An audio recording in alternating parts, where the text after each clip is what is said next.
स्वागत है आप सभी का अपने YouTube channel EWS official institute में। कैसे हो दोस्त? आशा करते हैं सभी अच्छे होंगे, स्वस्थ होंगे और बहुत ही जबरदस्त होंगे। सुपर बेसिक बैच 1.0 का ये क्लास 8 है। बहुत ही इंफॉर्मेटिव क्लास होने वाला है। इस क्लास में मैं आपके साथ में डिस्कस करूंगा न्यू वर्ड्स ऑफ इंग्लिश, यानी अंग्रेजी के नए शब्द को आप कैसे बनाएं। यानी कोई भी वर्ड्स है इंग्लिश का, उस वर्ड्स अगर एक वर्ड्स आपको आता है तो अलग अलग प्रकार से आप वर्ड्स किस तरह से बनाते हैं, इन्हीं रूल्स के बारे में हम लोग बात करेंगे। ये टॉपिक है वर्ड फॉर्मेशंस। जी हाँ, बिल्कुल आज का जो टॉपिक हम लोगों का है इस क्लास का वर्ड फॉर्मेशन। वर्ड फॉर्मेशन ये बहुत ही इंफॉर्मेटिव क्लास है और बहुत ही कंसेप्चुअल कंसेप्ट्स को मैं आपके साथ में डिस्कस करूंगा। आप देखेंगे बिल्कुल आसानी से आपको हर चीज समझ में आ जाएगा। तो विदाउट टाइम वेस्ट किया हम लोग अपने क्लास को कंटिन्यू करते हैं। अगर आप चैनल पे नए हैं तो प्लीज चैनल को सब्सक्राइब कर लें। क्लास को अगर पसंद आएगी क्लास तो क्लास देखने के बाद में आप इसको लाइक करिएगा और अपने दोस्तों के साथ में शेयर करना ना भूला करें, ताकि वो भी अच्छे से इसको पढ़ सकें और अपने नॉलेज को बूस्ट कर सकें। ठीक है, तो चलिए विदाउट टाइम वेस्ट किए हम लोग आज के टॉपिक को स्टार्ट करते हैं, जो कि है वर्ड फॉर्मेशन। वर्ड क्या होता है, वर्ड फॉर्मेशन क्या होता है, इन सभी चीजों के बारे में वन बाय वन करके हम लोग डिस्कस करेंगे। बहुत ही ये इजी वे में मैं आपको बताऊंगा, बिल्कुल आसानी से, जो आप देखते ही आपके समझ में आ जाएगा। ठीक है, आप मेरी बात को ध्यान से सुनिएगा। आज का जो टॉपिक है मेरे भाई वो है वर्ड्स फॉर्मेशन। Words formation. अब सर ये वर्ड फॉर्मेशन क्या होता है, सब चीज मैं लिखाऊंगा एक एक करके मेरे दोस्त। सबसे पहले आप समझो वर्ड फॉर्मेशन क्या होता है, और उससे पहले इस टॉपिक को स्टार्ट करने से पहले हम लोग यही समझ लेते हैं कि वर्ड्स क्या होता है। यानी वर्ड्स आप इसको बोल सकते हो भाई, वर्ड फॉर्मेशन तो हम लोग पढ़ेंगे कि शब्द कैसे बनाए जाते हैं। इंग्लिश लैंग्वेज में अलग अलग प्रकार से किस प्रकार के शब्द का फॉर्मेशन किया जाता है, अलग अलग मेथड है, वो कौन कौन से मेथड हैं, सभी चीजों के ऊपर मेरे भाई बात होगी। लेकिन सबसे पहले हम लोग ये तो बात कर लें कि ये वर्ड्स होता क्या चीज है। भाई वर्ड्स फॉर्मेशन तो पढ़ेंगे, लेकिन सबसे पहले वर्ड्स है क्या चीज, what is words, how to define of words. Have any idea guys? आपको अगर आइडिया है तो कमेंट बॉक्स में बताइएगा वर्ड्स क्या होता है, आप वर्ड्स किसे कह सकते हो। तो मैं आपको सबसे पहले सरल भाषा में समझाने का प्रयास करता हूं, ये वर्ड्स क्या होते हैं, यानी वर्ड्स किसे कहते हो आप। ठीक है, या डिफिनेशंस को, परिभाषा को, एक ही चीज है। तो वर्ड्स क्या होता है, तो सिंपल सा आप इसको डिफाइन कर सकते हो, the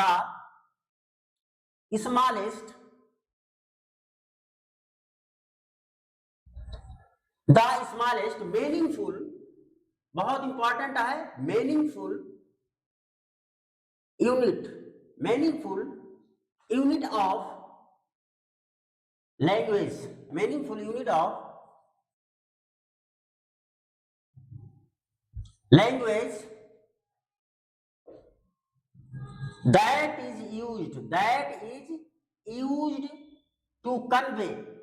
used to convey meaning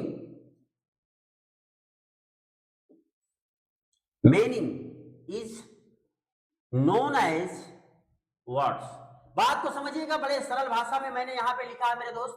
भाई वर्ड्स क्या होता है, वर्ड्स क्या होता है, तो the smallest meaningful units of language, यानी भाषा की वो छोटी इकाई, यानी सबसे छोटी इकाई जो कैसी हो, मीनिंगफुल हो, यानी जिसका कोई अर्थ निकलता हो। यहाँ पे भी लिखा that is used to convey meaning, जो मीनिंग के अर्थ बताने के लिए प्रयोग किया जाता हो, कोई भी अर्थ बताने के लिए कन्वे किया जाता है, तो उसे ही क्या कहा जाता है मेरे भाई, वर्ड्स कहा जाता है। तो ये चीज ध्यान रखेंगे, जिसका कोई अर्थ होगा आप उसी को वर्ड्स कह सकते हो, जिसका कोई अर्थ हो। जैसे भाई अब मैं एग्जांपल के तौर पे आपसे बात करूं मेरे भाई, कि मैंने लिख दिया एप्पल। अब क्या लिखा, एप्पल। तो एप्पल क्या सर वर्ड है, तो बिल्कुल ये मीनिंग कन्वे कर रहा है, याद रखेंगे। यानी ये सेब, एप्पल मीन्स क्या होता है, सेब होता है, इसका ये मतलब है कि एप्पल एक वर्ड है। मैं अगर बात करूं एंड, बात को देखिएगा, एंड बात कर रहा हूं, एंड, तो एंड क्या है मेरे भाई, एंड मीन्स चींटी होता है, ध्यान दीजिएगा, चींटी होता है, ये भी एक शब्द है, यानी ये भी मीनिंग कन्वे कर रहा है, यानी इसके पास भी कोई अर्थ है, अर्थ दे रहा है, इसका कोई मतलब होता है। तो जिसका मतलब कुछ होता हो उसी को तो कहा जाता है शब्द, उसी को तो कहा जाता है। देखिए क्या लिखा है, the smallest meaningful unit of language that is used to convey meaning, जो मीनिंग जिसका मतलब मीनिंग होता है, जिसका कोई अर्थ होता है, उसे ही क्या कहा जाता है, शब्द कहा जाता है। अब आपको मैं अगर ऐसा बोलूं मेरे भाई कि पी लिख दीजिए, एल लिख दीजिए, ई लिख दीजिए, पी लिखिए, फिर ये लिखिए, भाई यही वर्ड्स तो इसमें भी हैं, क्या इनका कोई अर्थ होता है, इनका कोई अर्थ होता है? तो नहीं, तो इनका कोई मीनिंग नहीं होता, इनका ये कोई अर्थ नहीं देता है, इसे आप शब्द नहीं कह सकते हो, ये शब्द नहीं है। तो जिसका अर्थ होगा आप इसी को आप उल्टा कर लीजिए, टी एन ए करिए, अगर इसका कोई मीनिंग दे रहा है, कोई मीनिंग निकल रहा है, नहीं निकल रहा, इसका मतलब ये शब्द नहीं है। जिसका मतलब कुछ मीनिंग होगा उसी को आप शब्द बोलोगे। मेरी बात आप समझ में आया? आप लोगों को समझ में आया कि नहीं समझ में आया? देखिए इसको आप कई तरीके से डिफाइन कर सकते हो मेरे दोस्त। अब ये हो गया पहला डिफिनेशन, वर्ड्स किसे कहा जाता है। अब मैं थोड़ा सा आपको यूनिक, क्या एक लेटर का वर्ड हो सकता है या नहीं, आप बताइए। एक लेटर का वर्ड हो सकता है मेरे दोस्त कि नहीं? बिल्कुल हो सकता है। अब उसके बारे में, यानी इससे अच्छे तरीके से भी और आपको मैं ये वर्ड के बारे में डिफाइन करके दे रहा हूं, आप देखिएगा, बहुत ही बेसिक और इजी वे में मैं आपको डिफाइन कर रहा हूं। तो इसका आप एक बार के लिए स्क्रीनशॉट ले लीजिए। चलिए दोस्तों हम लोग बात करते हैं दूसरा डिफिनेशन, वर्ड्स को कैसे आप डिफाइन कर सकते हो। एक डिफिनेशन मैंने आपको बताया अभी पिछले स्लाइड्स में, अब मैं आपके साथ में डिस्कस करने जा रहा हूं वर्ड्स का, वर्ड्स को आप दूसरे तरीके से कैसे डिफाइन कर सकते हो। तो चाहे आप वो याद करिएगा और चाहे ये याद करिएगा, दोनों एक्चुअल में एक ही बात कहते हैं, मीनिंगफुल यूनिट्स, यानी जिसका कोई भी यूनिट्स हो, जिसका कोई मीनिंग निकलता हो, कोई अर्थ देता हो, उसे आप शब्द कहा जाता है, उसे ही आप शब्द कह सकते हो। और जिसका अर्थ नहीं निकलेगा उसे आप शब्द नहीं कह सकते हो। जैसे मैं फॉर एग्जांपल की बात करूं, अब मैं वर्ड्स को किस तरह से डिफाइन कर सकता हूं, तो अलग प्रकार से ऐसे भी डिफाइन कर सकता हूं, वन वर्ड और more than one, more than one letters in a group, in a group that makes sense, या मीनिंग कर दो यहीं पे, that makes meaning, is known as words। बात को समझिएगा,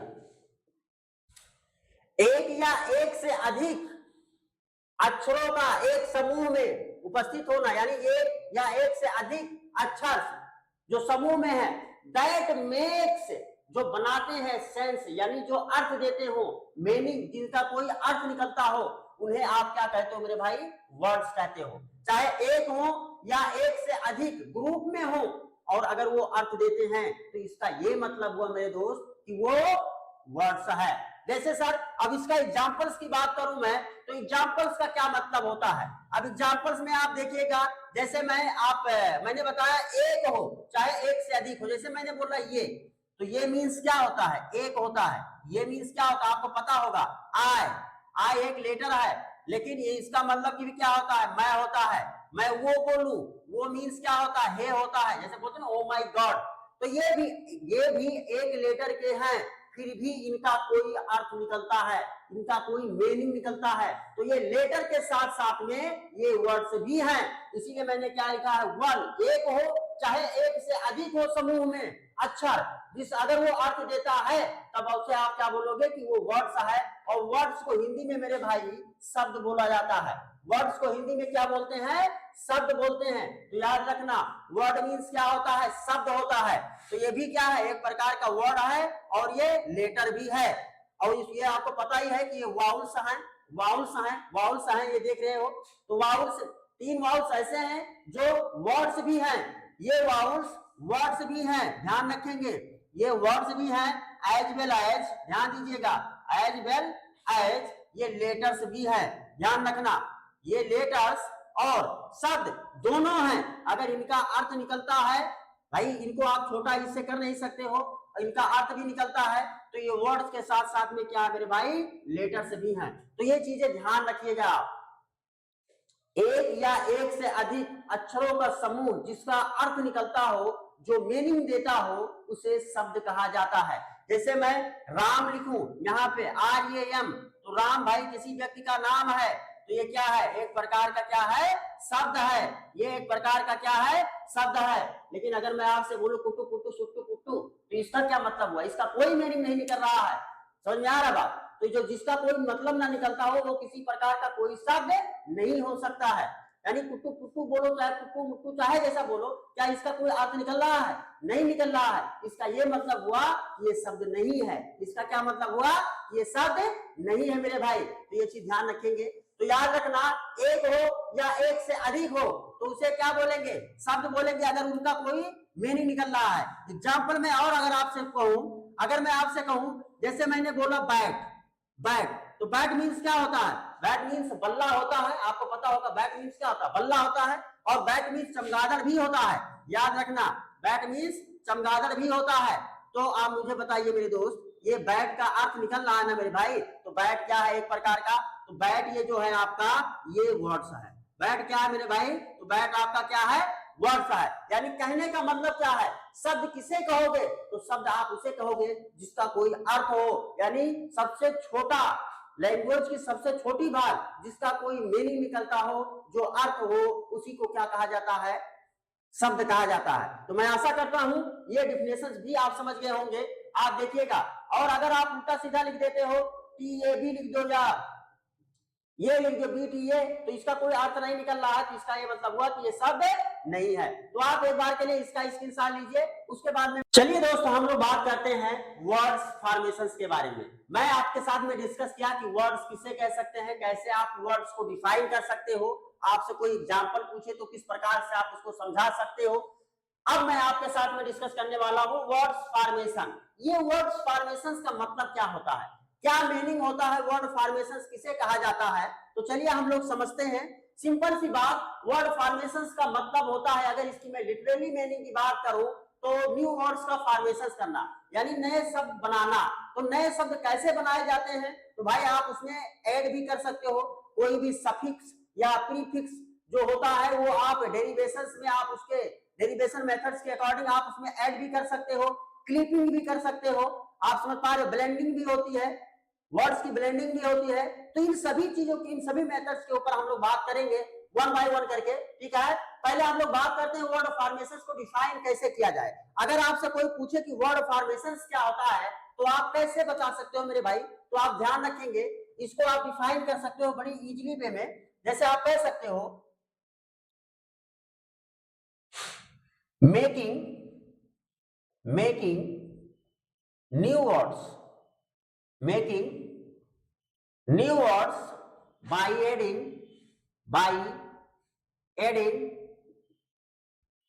removing or changing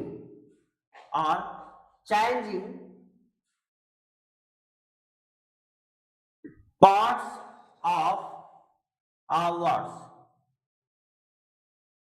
is known as word formation, बात को समझिएगा, बहुत सरल भाषा में मैंने लिखा मेरे भाई।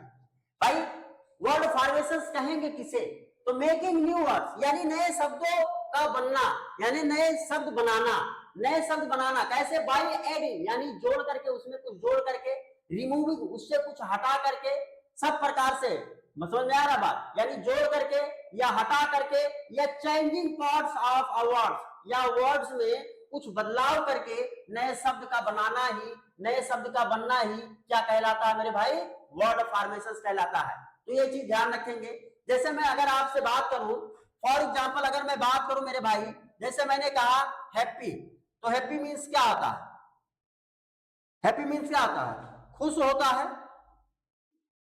क्या होता है, खुश होता है। अगर मैं इसमें जोड़ दूं UN, अनहैप्पी कर दूं, तो मेरे भाई ध्यान दीजिएगा, इसका मतलब हो जाएगा दुखी, यानी नाखुश, यानी दुखी हो जाएगा, यानी खुश नहीं है वो, कहने का मतलब क्या है, दुख। समझ में आ रहा बात, दुखी, अनहैप्पी है, अनहैप्पी, समझ में आ रहा बात। तो आप मेरी बात को देख रहे हो, देखो इसका अर्थ भी बदल जाता है। जब आप कोई भी वर्ड्स में कुछ ऐड करते हो या कुछ रिमूव करते हो या उसके पार्ट्स में कुछ चेंजिंग करते हो तो उसके अर्थ में भी परिवर्तन हो जाता है, और पार्ट्स ऑफ स्पीच के पॉइंट ऑफ व्यू से उसमें चेंजिंग हो जाती है। यानी ऐसा हो सकता है कि एडजेक्टिव है तो वो नाउन बन जाए, ऐसा भी हो सकता है कि एडजेक्टिव से नाउन भी बन जाएगा, और वर्ब से भी नाउन बन सकता है, वर्ब से भी क्या हो सकता है, नाउन बन सकता है। यानी आप जब वर्ड्स का फॉर्मेशन करते हो तो मान लो कोई वर्ड्स एडजेक्टिव है, उसमें आपने कुछ ऐड कर दिया तो वो नाउन हो गया, या कोई वर्ब है अगर आप उसमें कुछ ऐड कर दिए तो क्या हो गए, वो नाउन हो गया, या कुछ रिमूव कर दिया आपने वहां से तो वो वर्ब हो गया। यानी इस तरह से पार्ट्स ऑफ स्पीच में भी चेंजिंग देखने को आपको मिलेगी। समझ में आया, ये चीज भी आपको देखने को मिलेगी। जैसे मैं अगर बात करूं, मैं आपसे बात करूं, मैं बात करूं काउंट, काउंट माने क्या होता है, काउंट माने गिनना होता है, दिस इज अ वर्ब। अगर मैं यहाँ पे एबल लगा दूं तो क्या हो गया, जोड़ दिया ना, काउंटेबल, काउंटेबल क्या हो गया, एक प्रकार का मेरे भाई ये एडजेक्टिव हो गया। अब देखिए वर्ब एडजेक्टिव में चेंज हो गया, नाउन भी हो जाता है, अनकाउंटेबल नाउन भी बन जाता है काउंटेबल, काउंटेबल मतलब गिनने वाला, यानी गिनने योग्य। ये बात ध्यान से समझिएगा मेरे दोस्त, आपने एबल लगा दिया, ये एडजेक्टिव बन गया, यानी वर्ब से एडजेक्टिव भी बन गया, नाउन भी बन जाता है, इस तरह से, ठीक है। तो ये चेंजिंग होते रहती है, यानी कहने का मतलब क्या है, पार्ट्स ऑफ स्पीच में भी चेंजिंग होती है, उसके कंसेप्ट में भी चेंज, यानी नाउन से वर्ब, वर्ब से नाउन, इस तरह से एडजेक्टिव से नाउन, इस तरह से बना, मतलब बन सकता है वर्ड फॉर्मेशंस में। तो ये चीज भी आपको ध्यान में रखना है। तो इसका एक बार के लिए आप क्या करिए, स्क्रीनशॉट ले लीजिए, फिर मैं आपके साथ में फिर मैं आपके साथ में डिस्कस करता हूं वर्ड फॉर्मेशंस के टाइप्स के बारे में। चलिए मेरे दोस्त, हम लोग बात करते हैं टाइप्स ऑफ वर्ड फॉर्मेशंस के बारे में, ठीक है, कि कितने प्रकार से आप वर्ड्स को फॉर्म कर सकते हो, यानी वर्ड फॉर्मेशंस आप कर सकते हो। तो देखिए वेरियस टाइप्स हैं, वेरियस मेथड्स हैं नए नए वर्ड्स को बनाने की। हम लोगों को बात करना है डेरिवेशंस के ऊपर, डेरिवेशन मेथड से किस तरह से हम लोग नए शब्द बना सकते हैं, कंपाउंडिंग वर्ड्स कैसे बनाते हैं, इस मेथड्स के ऊपर भी बात करेंगे हम लोग। कन्वर्जन मेथड्स का यूज करके कैसे नए वर्ड्स का फॉर्मेशन करते हैं, ब्लेंडिंग यानी मिश्रण करके, ब्लेंडिंग या क्लिपिंग यानी काट छाट करके किस तरह से नए शब्द का फॉर्मेशन किया जाता है, इन सभी के ऊपर हम लोगों को बात करना है, ठीक है। वन बाय वन करके हम लोग बात करेंगे। सबसे पहले हम लोग बात करेंगे डेरिवेशन मेथड की, यानी डेरिवेशन मेथड से कैसे आप नए शब्द का फॉर्मेशन करते हैं, ठीक है। तो डेरिवेशन मेथड्स को हम लोग सबसे पहले डिस्कस करेंगे, ठीक है। तो आप हेडिंग डाल लीजिए डेरिवेशन, और उसके बाद में वन बाय वन करके हम लोग डिस्कस करेंगे, ठीक है। तो इसका स्क्रीनशॉट ले लीजिए। तो हम लोग बात करते हैं डेरिवेशन मेथड्स में, कि मेथड्स के द्वारा किस तरह से वर्ड का फॉर्मेशन हो सकता है, इसके बारे में, ठीक है। अब डेरिवेशन मेथड्स में क्या चीज यूज करते हैं, कैसे इसका नए वर्ड्स का फॉर्मेशन होता है इस मेथड्स के द्वारा। तो आप इसको डेरिवेशन में आप लिख सकते हैं मेकिंग, आप पूछेगा आपसे कोई कि डेरिवेशन मेथड्स में क्या होता है, तो आप लिखिए making new words by adding prefix और सफिक्स, ठीक है, is known as derivation method, समझ में आ रहा बात। यानी आप सफिक्स और प्रीफिक्स जोड़ करके अगर नए शब्द बनाते हैं तो ये क्या कहलाते हैं मेरे दोस्त, ये होते हैं डेरिवेशन मेथड्स होते हैं, ठीक है। तो आप सभी लोग इसको आप अच्छे से लिख लीजिए। अब सर ये प्रीफिक्स क्या होता है, सफिक्स क्या होता है, ये नहीं समझ पाया सर, तो आप नहीं समझ पाए तो मैं समझाऊंगा ना मेरे दोस्त। आपको क्लास पसंद लगे तो मेरे भाई मेरे दोस्त इसको हर जगह शेयर कर दो, पूरे भारत में फैला दो, उन बच्चों तक इसको पहुंचाओ जो अंग्रेजी पढ़ना चाहते हैं, जिनको इंग्लिश कॉम्प्लिकेटेड लगता है, उनसे बताइए कि आपका साथी आपका दोस्त Sachin sir EWS official institute में पढ़ाते हैं, बिल्कुल जीरो लेवल से एकदम शून्य से आपको शिखर तक ले जाने के लिए पूरी प्रयास करते हैं। आप लोग EWS ऑफिशियल इंस्टीट्यूट को सब्सक्राइब करें, शेयर करें और वीडियो लाइक करना बिल्कुल ना भूलें, क्योंकि वही वाइटल एनर्जी होता है मेरे दोस्त। ठीक है, तो चलिए हम लोग समझते हैं प्रीफिक्स और सफिक्स का क्या मतलब होता है। मेरी बात को ध्यान से देखिएगा मेरे दोस्त। डेरिवेशंस में दो मेथड्स अप्लाई किए जाते हैं नए शब्द बनाने के लिए। अब वो दो मेथड्स कौन से हैं? तो पहला है आप ऐड करेंगे, भाई ऐड करेंगे एडिशंस के द्वारा, यानी एडिंग के द्वारा, बाई एडिंग के द्वारा आप या तो प्रीफिक्स ऐड करते हैं, प्रीफिक्स, समझ में आ रहा बात, या फिर सफिक्स ऐड करते हैं। मेरी बात को ध्यान से समझिएगा मेरे भाई, सफिक्स या प्रीफिक्स आप ऐड करते हैं और नए शब्द का फॉर्मेशन होता है। अब प्रीफिक्स का क्या मतलब होता है सर? प्रीफिक्स का मतलब होता है शब्द से पहले जोड़ना। अगर आप कोई भी चीज, शब्द, कोई भी वर्ड्स है, अगर आप उसको नए शब्द बनाना चाहते हैं उस वर्ड से, तो उस वर्ड्स के पहले आपको कुछ ना कुछ जोड़ना पड़ेगा, यानी वर्ड्स से पहले जोड़ना, वर्ड्स से पहले जोड़ना, वो क्या कहलाएगा? अगर आप वर्ड से पहले जोड़ते हो तो वो क्या कहलाता है? प्रीफिक्स कहलाता है। और सफिक्स का मतलब क्या है? वर्ड्स के बाद में जोड़ना, वर्ड्स के बाद में जोड़ना। बात को समझिएगा, जब आप किसी भी शब्द के बाद में कोई चीज जोड़ते हैं तो वो क्या कहलाता है? सफिक्स कहलाता है। अब मेरी बात को समझिएगा मेरे दोस्त, मेरे भाई, अब इस चीज को समझिएगा। जैसे मैं प्रीफिक्स की बात करूं, जैसे यहाँ पे कुछ एग्जांपल सभी आपके समक्ष लिख रहा हूं। जैसे मैंने कहा हैप्पी, मैंने क्या बोला? हैप्पी। मैंने यहाँ पे बेटा बोला, अगर मैंने यहाँ पे बोल दिया, मान लीजिए मैंने बोला प्लेस, मैंने बोल दिया प्लेस। अब अगर आप यहाँ पे अन लगा दो, क्या लगा दो? अन लगा दो, तो वो क्या हो जाएगा? प्रीफिक्स हो जाएगा। जैसे मैं अगर आपसे बात करूं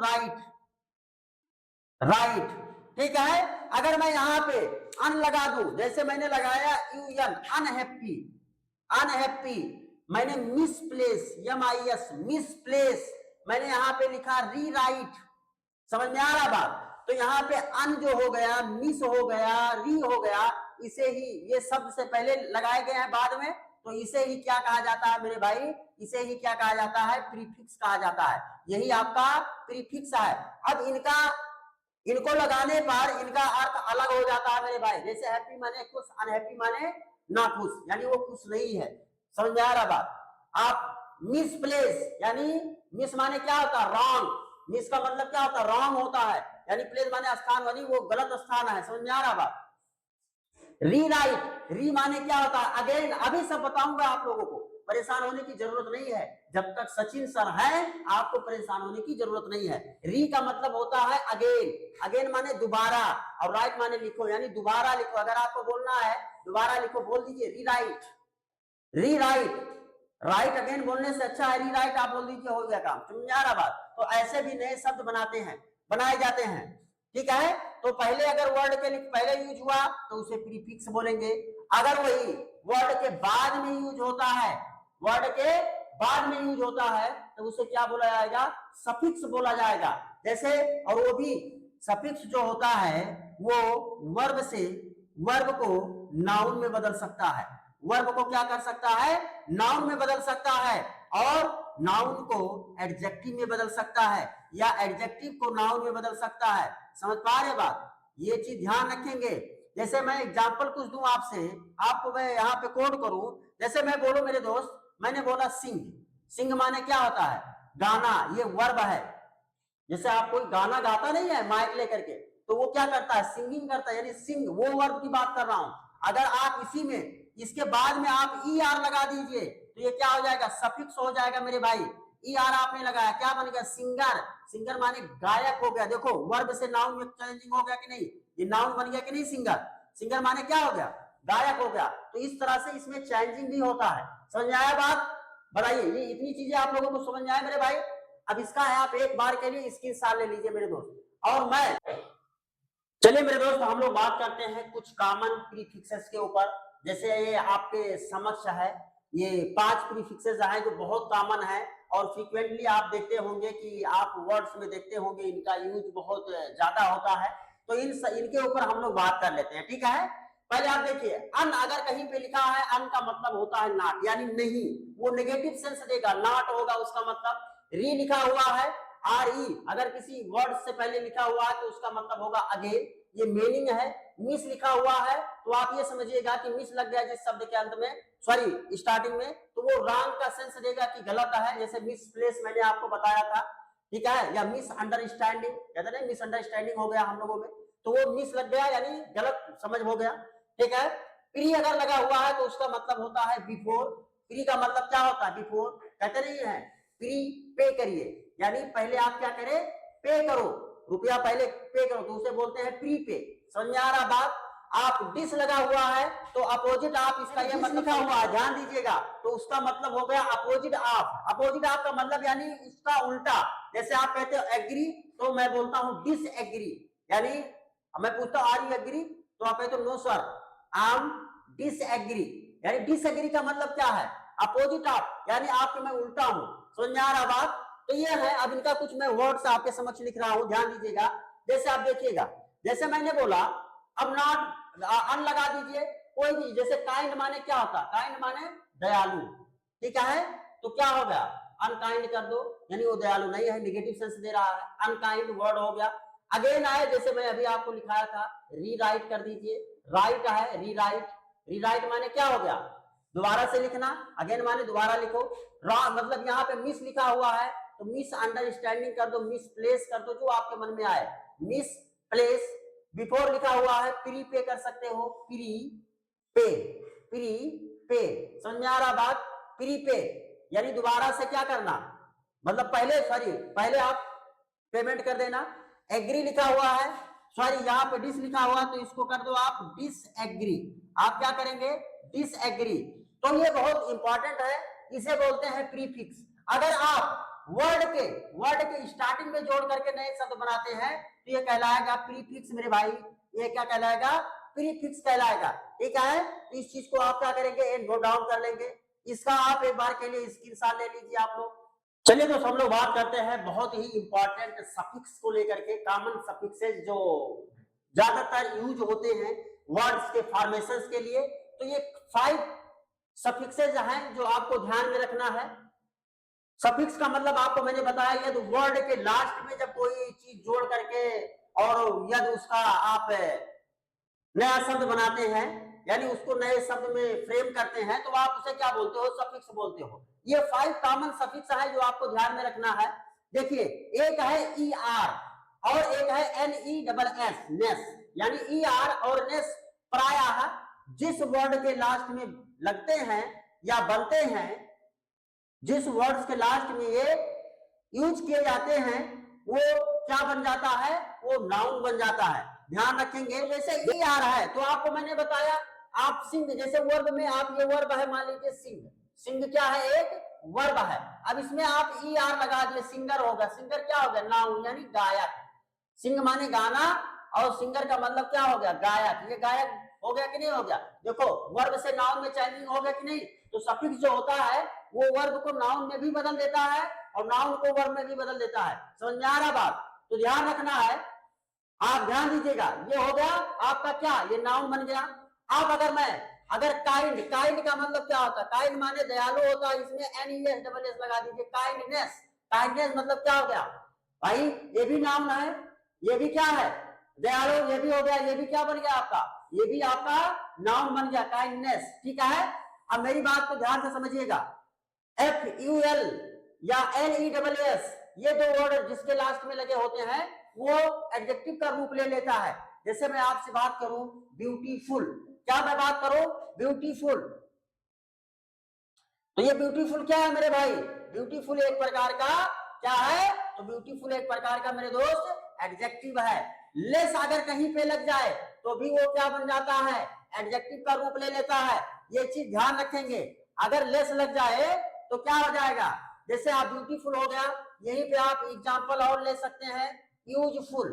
यूज यूजफुल, ठीक है। यूजफुल आप ले लीजिए, तो देखिए यूज में अगर आप फुल लगा दिए तो क्या बन गया, ये एडजेक्टिव बन गया, बन गया कि नहीं बन गया, वर्ब से ये एडजेक्टिव बन गया। तो ये चीज होती रहती है, ध्यान दीजिएगा। अब मैं अगर आपसे बात करूं, लेस लगा दीजिए, जैसे मैं कहूं केयरलेस, केयरलेस, तो केयरलेस क्या हो गया आपका, केयरलेस मेरे भाई एडजेक्टिव है एक प्रकार का, क्या है, केयर में आपने लेस वर्ड यूज कर दिया तो ये क्या बन गया, एडजेक्टिव का रूप ले लिया। तो मैं आशा करता हूं ये चीजें आपने ध्यान दिया होगा और देखा होगा, ठीक है। एल वाई अगर किसी वर्ड के लास्ट में लगा दिया जाए, यानी सफिक्स एल वाई यूज कर दिया जाए, तो वो अगर एल वाई जिसके लास्ट में आता है तो वो एडवर्ब का रूप ले लेता है, एडवर्ब बन जाता है। जैसे मैं स्लो, स्लो लिखा है, स्लो, स्लो माने क्या होता है, धीमा, अगर एल वाई लगा दीजिए स्लोली तो एडवर्ब हो गया। जैसे फास्ट कहूं मैं, फास्ट ये भी क्या एडजेक्टिव है, इसमें एल वाई लगा दीजिए, फास्ट भी क्या हो गया, एडवर्ब हो गया। समझ में आया बात। तो एडजेक्टिव जो है वो एडवर्ब में भी बदल सकता है, यानी कहने मतलब है पार्ट्स ऑफ स्पीच में चेंजिंग होती रहती है जब आप सफिक्स लगाते हो, ये कहने का मतलब है। तो ये है एग्जांपल्स, इनका आप एक बार के लिए स्क्रीनशॉट ले लीजिए। तो ये सफिक्स के बारे में, यानी वर्ड फॉर्मेशंस का ये जो बेसिक सेगमेंट था मैं आपके साथ में कंप्लीट किया। और आपको पता है सुपर बेसिक बैच 1.0 ये क्लासेस 3 सेगमेंट्स को फॉलो करते हुए चलती हैं। मैं आपके साथ में फर्स्ट सेगमेंट को डिस्कस किया, बेसिक चीजें। कल मैं इसके आगे किस तरह से वर्ड का फॉर्मेशन होता है, आज मैं आपको प्रीफिक्स और सफिक्स के बारे में बताया कि किस तरह से नए शब्द का फॉर्मेशन होता है, और सफिक्स और प्रीफिक्स क्या होता है, किस मेथड के अंतर्गत आता है, इनका यूज किया जाता है। डेरिवेशंस के बारे में बताया आपको मैंने, वर्ड फॉर्मेशंस क्या होता है इसके बारे में मैंने आपको बताया, डिफाइन किया वर्ड क्या होता है। तो बेसिक चीजें आज के क्लास में मैंने कंप्लीट किया आपके साथ में। अब मैं आपके साथ में डिस्कस करूंगा writing as well as speaking, both topic को एक साथ में, ठीक है। तो आपका सेकंड और थर्ड सेगमेंट एक साथ में चलेगा। मैं जो ट्रिक बताऊंगा, जिस तरीके से बताऊंगा आप उसी को फॉलो करिए, डेफिनेटली आपको अपने नॉलेज में अच्छा इंप्रूवमेंट देखने को मिलेगा, और कुछ समय के बाद में आप अच्छा, आपके पास में नॉलेज होगा और अच्छा आप फील कर पाओगे इंग्लिश के बारे में, ठीक है। तो चलिए इसको आप स्क्रीनशॉट ले लीजिए। चलिए मेरे दोस्त, हम लोग अब बात करेंगे राइटिंग और स्पोकन के ऊपर। ये बहुत इंपॉर्टेंट है और बहुत आसानी से आप समझ पाओगे। मैं आपको बताया था, एक स्ट्रक्चर दिया था, और मैं आपके साथ में वर्ड मीनिंग भी डिस्कस करता था, बार बार आपको बताता था कि 5 वर्ड्स मीनिंग मैं आपको दे रहा हूं, आप पर डे आप उसको क्या करें, रिकॉल किया करें, याद किया करें, और आप स्पीकिंग में उन्हीं का यूज करें। बार बार आप बोलने का प्रयास करें, मिरर के सामने आप खड़े होकर के बोलने का प्रयास करें, आप डेफिनेटली धीरे धीरे आप अच्छे से बोल पाओगे, ठीक है। मैं आपको स्ट्रक्चर्स दिया था, मैं ये बताया था कि अगर किसी भी हिंदी वाक्य के अंत में अगर आपको होता है ये शब्द लिखा मिल जाए, और अगर आपको उसका ट्रांसलेट बनाना है मेरे भाई, तो आप इज आर एम का प्रयोग करके बनाएंगे। ये मैं आपके साथ में डिस्कस किया था। और पॉजिटिव सेंटेंस के बारे में मैं आपके साथ में डिस्कस किया था। ये क्लास 8 है, इसमें मैं आपको बताऊंगा कि किस तरह से आप नेगेटिव उनका अगर बनाना चाहते हो तो कैसे बनाओगे।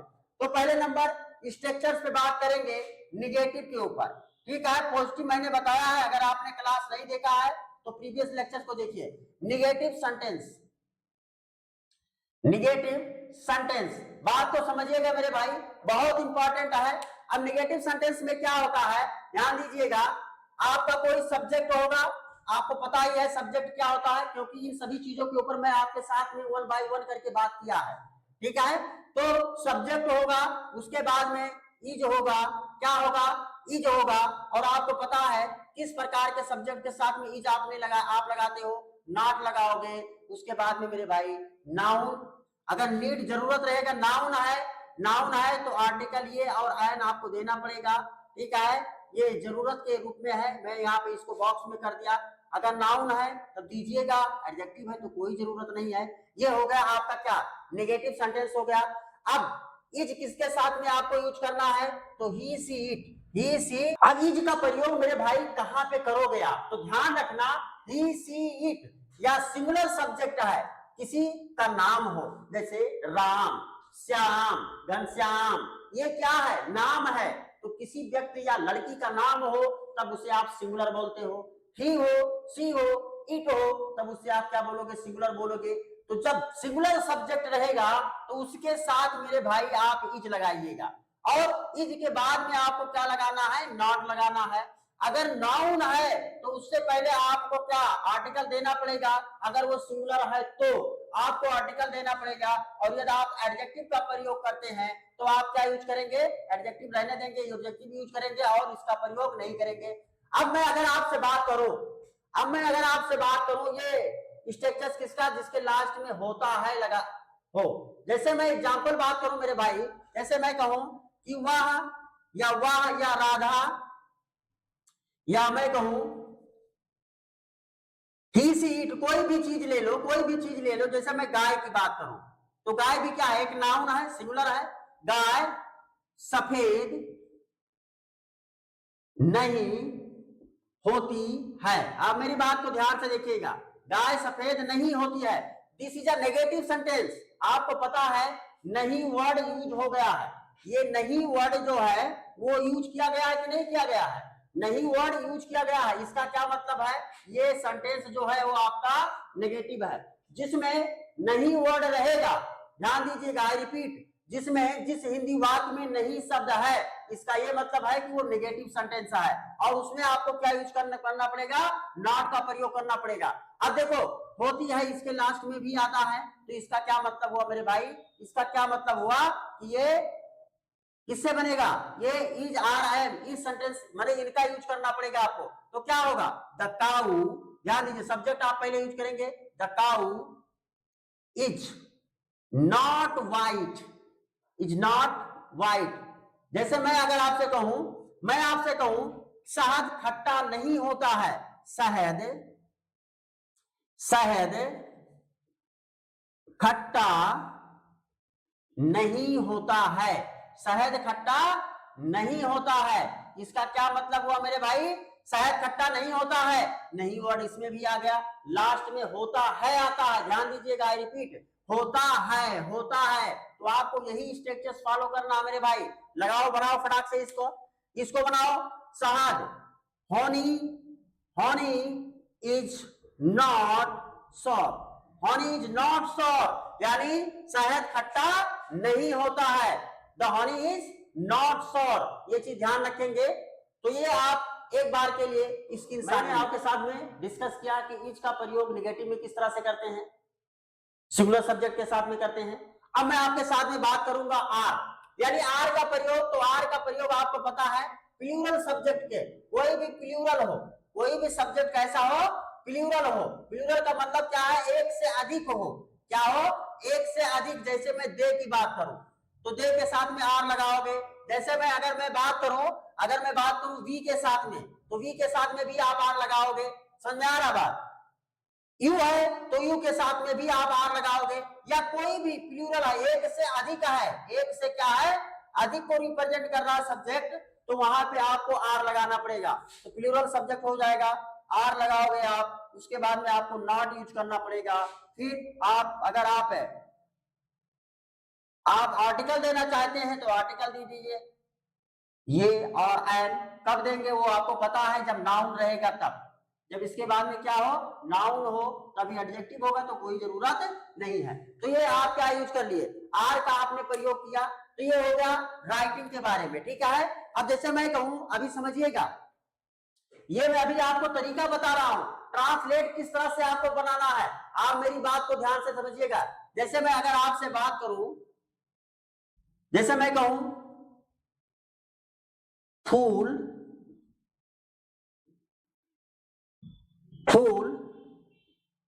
सुंदर नहीं होते हैं।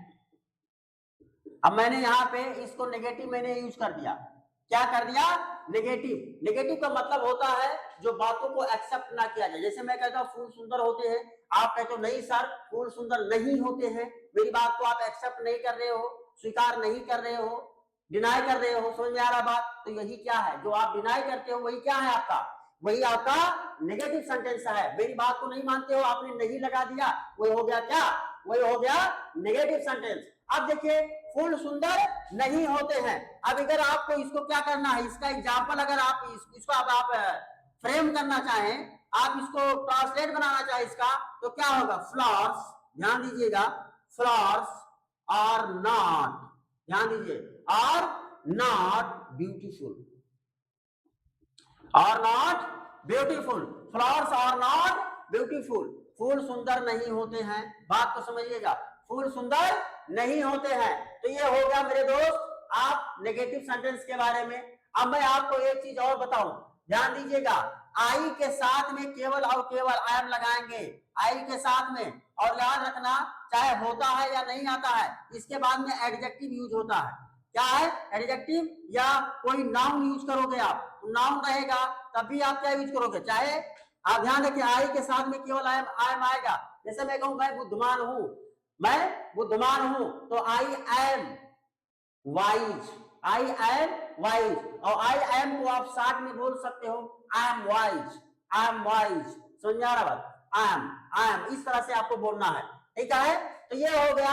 आप नेगेटिव यहाँ पे देख लीजिए, आप नेगेटिव, आपको पता है कि नेगेटिव किस तरह से आपको बनाना है, नॉट कब लगाएंगे, तो आई एम के बाद में आपको नॉट लगाना है। जैसे मैं कहूं मैं, जैसे मैं बुद्धिमान नहीं हूं, आप बोलना चाहते हैं इस सेंटेंस को, नहीं हूं।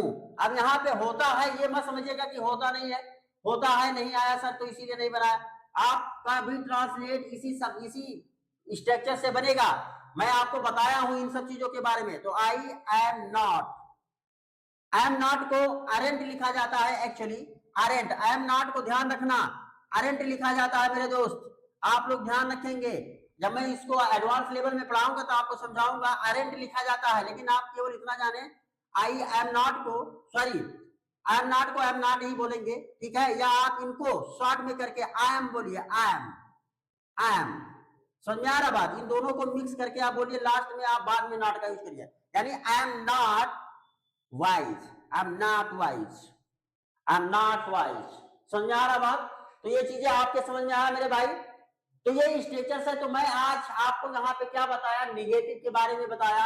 कल मैं आप लोगों को बताऊंगा इंटेरोगेटिव के बारे में, कि इंटेरोगेटिव किस तरह से वन बाय वन करके स्ट्रक्चर्स आपके साथ में मैं डिस्कस करूंगा। अब मैं कुछ एग्जांपल्स आपके सामने कोड करूंगा और आपको मैं बताऊंगा कि आपको किस तरह से कार्य करना है, ठीक है? तो इसका आप एक स्क्रीनशॉट ले लीजिए।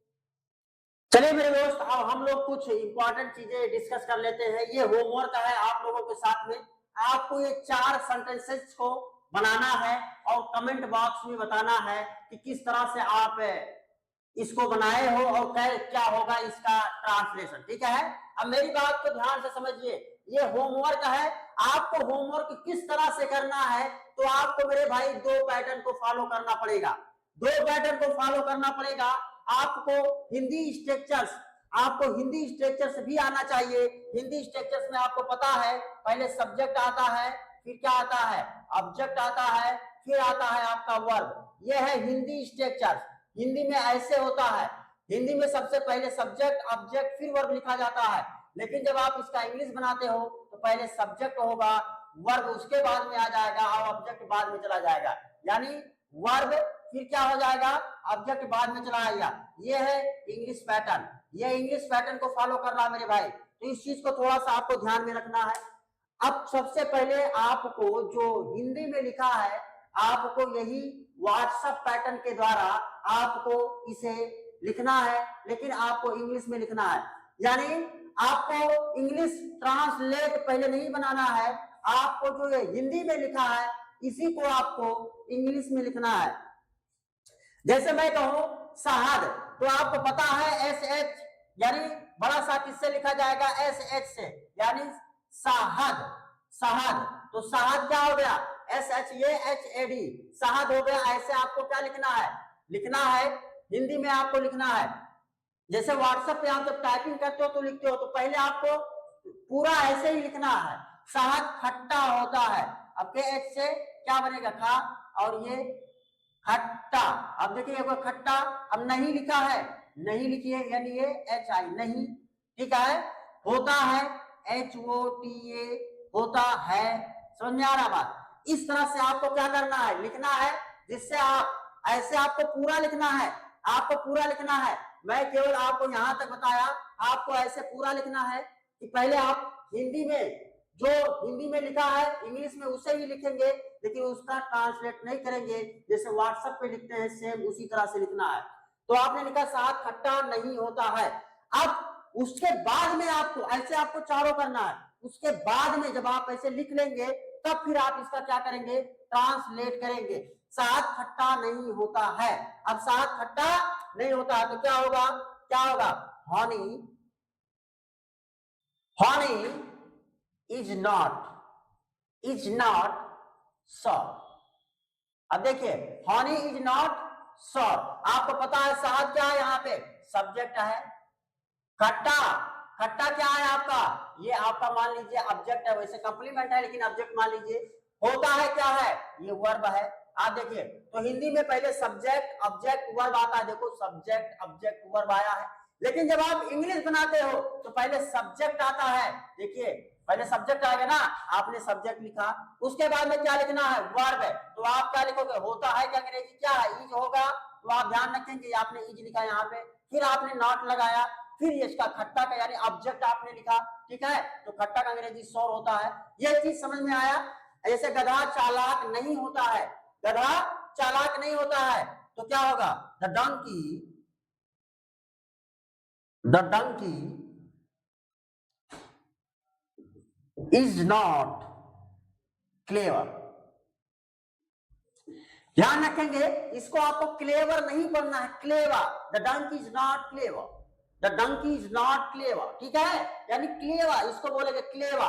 तो इस तरह से आपको बोलना है। आप ये दो आपका होमवर्क है, आप स्वयं इसका बनाएंगे ट्रांसलेट। और सब में आपको क्या करना, पहले हिंदी में व्हाट्सएप वाले पैटर्न से लिखना है, फिर उसके बाद में उसका ट्रांसलेट बनाना है। और ये आपको क्या करना है, हमारे या आपके जो कमेंट बॉक्स है, कमेंट बॉक्स में इनका आंसर आप पेस्ट करेंगे, आप लिखेंगे, ठीक है। तो इस क्लास को मैं यहीं पे एंड करना चाहूंगा, बहुत इंपॉर्टेंट है। अगर आप इंग्लिश सीखना चाहते हैं तो केवल और केवल EWS ऑफिशियल इंस्टीट्यूट आपको बड़े इजी वे में आसानी से सिखा सकता है। आप इसके साथ में जुड़े रहिएगा, ठीक है। तो चलिए क्लास को यहीं पे एंड करेंगे। आप सभी का बहुत बहुत धन्यवाद। Thank you so much everyone, God bless you. जय सिया राम, आप सभी को जय सिया राम।